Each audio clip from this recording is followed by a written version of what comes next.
हमारे ग्रंथों पर, पता नहीं आपको पता कि नहीं पता, दुनिया का सबसे बड़ा विश्वविद्यालय नालंदा, दुनिया का पूरा विश्व हमारे बिहार के नालंदा में पढ़ने आया करते थे। लोग आते थे, बाहर से बच्चे पढ़ने आते थे पूरी दुनिया से। आज भारत के बच्चे बाहर पढ़ने जाते थे, और एक वो समय था कि पूरा विश्व भारत में पढ़ने आता था, बिहार के नालंदा में। एक मुगल शासक था, उसकी तबीयत बिगड़ी, उसके जितने चिकित्सक थे, डॉक्टर थे, वैद्य थे, उसके अगल बगल के हकीम थे, सबने कह दिया कि तुम जीवित नहीं बचोगे, मर जाओगे। नालंदा से एक प्रोफेसर वहां पर पढ़ाने वाले आयुर्वेद के, वो पहुंचे उपचार करने। बुलाया गया उनको। उस मुगल शासक ने कहा कि मैं इस काफिर की औषधि नहीं खाऊंगा।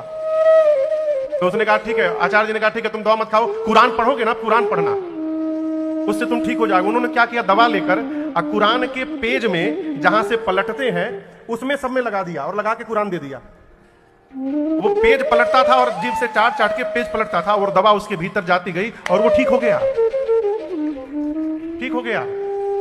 फिर जब उसको पता चला कि उस वैद्य ने इस तरह मुझे ठीक किया, तो कहां उसको धन्यवाद देना चाहिए।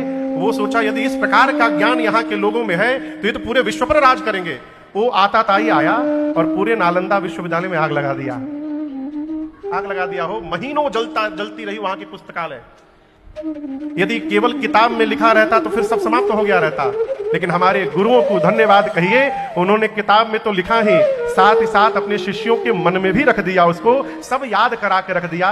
इसलिए आज तक हमारा साहित्य बचा हुआ है और हम सबसे आगे हैं।